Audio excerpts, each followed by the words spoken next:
Hello again, time for a new model railway news update to keep you up to date with some interesting new announcements from these manufacturers. And we've got some new models to show you across a number of different scales. As always, this is a totally unbiased news update. I say this every time. I don't have any affiliate links and I'm not sponsored by any manufacturer or supplier to do this video. So remember to shop around for the best prices. Okay, with that all said, let's get on with it. Model vehicle maker Wiking are back with a raft of new models in 1/87th scale, or HO scale for model railways. These will also work okay on 00 scale model railways, but they will look a little out of scale compared to 00 cars, but not too bad. Here's what's just been announced. So first up, it's a new colour for this Audi TT Coupe. It's sunflower yellow. It's got some fantastic wheels on this model. It does look really good, but it is quite pricey at around £25. A great looking classic car this. It's the 1974 to 75 Opel Manta A GTE in silver metallic. What a great looking car that is, and priced at around £20. And a classic Rolls-Royce silver Wraith here, and it's in two-tone colour with the blue interior. Really nice looking stylish model this one. It hails from 1946 to 59 and it's priced around £20 as well. And now we've got a mini excavator. I don't actually think this is based on any real excavator, but it might be. But anyway, this one's in what's called Alpine Blue, but it's really kind of blue and white two-tone. And the arm actually articulates as well. This is priced around £22.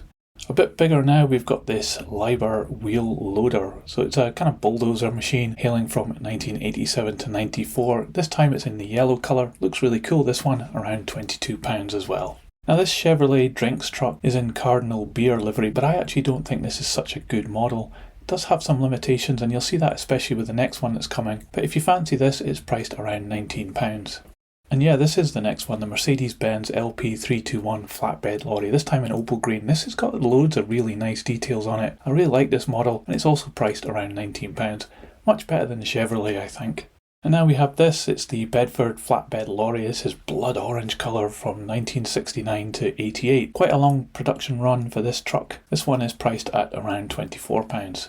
A bit more modern, but this is a fantastic looking model. It's the Volkswagen T3 double cab crew cab in white. So this is a vehicle from between 1979 to 92. It does look really good, that, and I do like the alloys on it. This is priced around £23. Next we have this odd looking bus. It's the Bussing D2U double-decker bus with the Dortmund Union Pilsner logo on the side of it. It's a bus from 1951 to 65, a bit unusual that one, and it's priced around £30. And finally for the HO models we have this Audi Q7 in the police livery, or Polizzi. I think this is just a made up livery, but it does look quite good and it's priced around £30. So now on to Ratio, the plastic kit manufacturer, of course now owned by Pico. They have released a new 00 scale model in the form of this, the Goods Yard weighbridge kit. These weighbridges were particularly common in railway yards and industrial facilities and were vital in railway safety. This new Ratio kit is a very handy addition to the range. It resembles a typical example much like the one at the Shildon Wagon Works in North East England. It combines plastic parts and laser cut wood parts and comes with a length of ST201 Pico set track as well. When constructed it measures 90mm by 79mm and is priced at £11.95, so pretty good value for money there.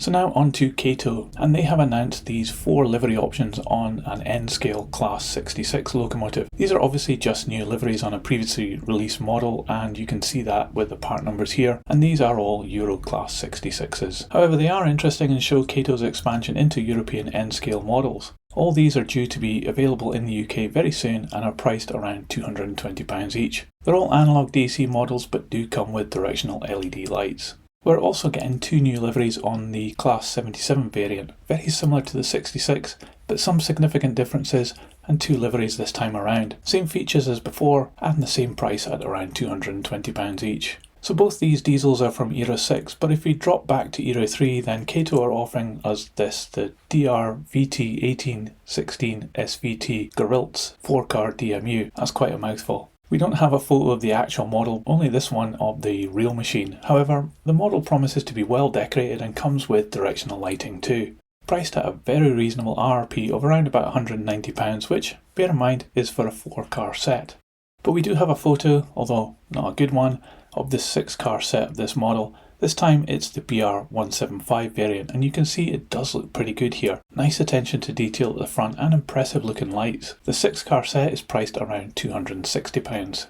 We move on to an update from Sonic Models, also in N-Scale, as we have been shown some early production samples of this. Very early production samples, that's for sure. It's the new LNER Robinson Class A5 locomotive, a 462 tank engine which is to be released in Great Central Railway Green, LNER Black and BR Black liveries. This early model is for testing purposes, but it does give you an idea of the overall look of the model, and you can see it's going to be a very chunky looking model. We can expect the final one to be a highly detailed model with some separately fitted parts. There'll be accurate tooling variations for the different domes, whistles, smoke boxes, coal bunkers, cab sides and windows, and the sandbox wrappers.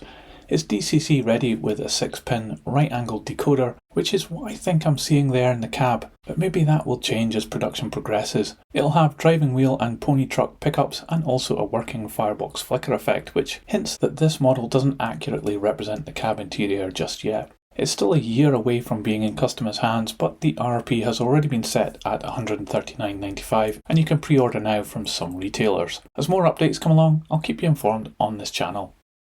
Scale now and some new models from Dapol, who seem to be in the news all the time with new stuff. Well, when I say new stuff, this vent van isn't new. They just continue in their march of releasing all manner of logos on the side of it. This time it's the turn of Edinburgh-based Belfield Brewery. Two options here, one showing the logo for their 80 shilling, the other for Scottish cider. Now, I've been to their brewery in Edinburgh and it's a great place to chill out and enjoy a drink, but what is puzzling to me is that Belfield wasn't actually established when these vans were in existence, so there'd never been the case that their beer would have been carried on a van like this, or indeed any railway wagon. Feels like just cashing in on the name. But if these appeal to you, then you can get these for an RRP of £13 for pristine finish or $14.20 for factory weathered.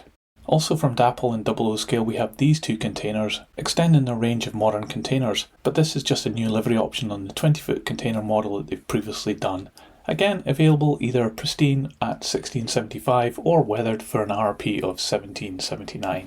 Very similar to the Belfield vans, Dapol are also producing an O-gauge Great Western van with Hook Norton Brewery. Definitely a brilliant brewery, and now you can get two of their beer types on a model. The first being Hooky, Best Bitter, the other Off the Hook IPA. Betcha other logos will appear on the same van, even has the same running numbers, which is kind of a bit lazy.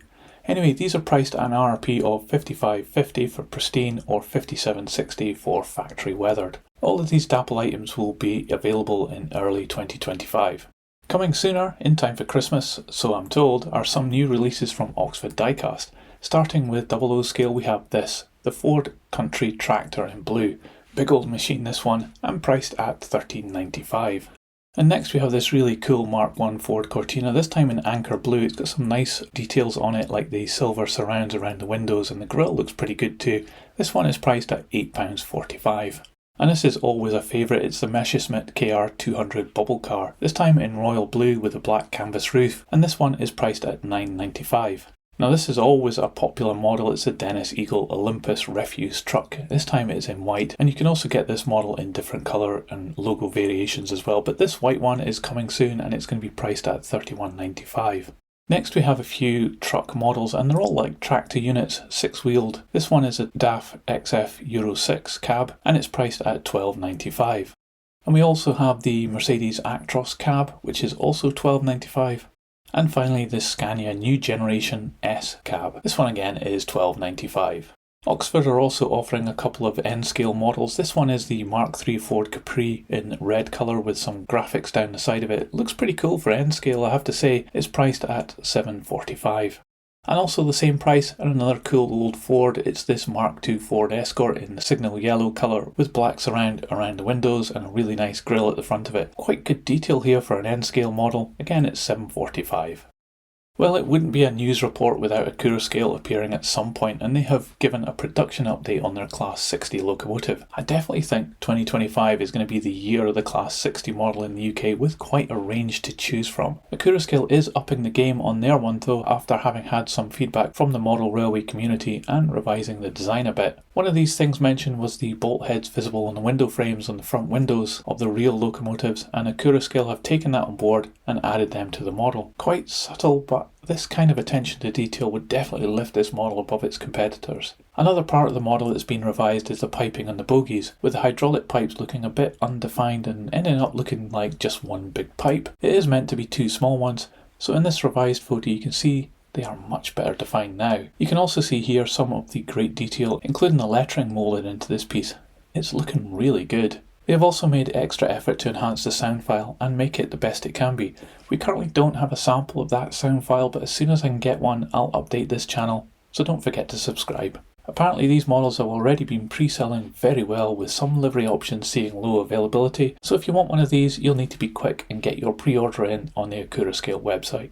Okay, on to N-Scale with an update from EFE Rail, a brand under the Bachmann umbrella. It's about their D600 warship diesel hydraulic, and there's been some reports about a bit of dodgy running on some track. This is a newly tooled model that's now available, and some people are reporting that it has trouble going over fine scale points and crossings. So that's code 55 N-gauge track. It doesn't affect code 80 N-gauge track. Apparently the moulding of the underside of the bogies has a piece in the middle that is slightly too proud, and this is causing the models to ground on fine scale point work in some cases. The solution is to simply file back the mould at the point mentioned, which could be done by yourself, or you can return the model back to the retailer or Bachmann themselves to have it done for you if you prefer. There was mention that Bachmann has released a step-by-step guide to help you if you decide to do it yourself, but I couldn't actually find this guide on their website when I looked just now. A thing to note is that if you do decide to do this to the model yourself, Bachmann state it does not invalidate the model's warranty if a claim is later made for an unrelated issue, but they don't say anything about if you give it a go and mess it up. I guess it's on your head. Modified bogies will be fitted to forthcoming models, although it's not been announced yet when that will be. Bit of a poor show that, and certainly it's something to be aware of if you have code 55 N-gauge track. Anyway, that's the video folks, thanks for watching. I'm sure there'll be more coming soon, so remember to subscribe to keep yourself up to date, and I'll see you on the next one.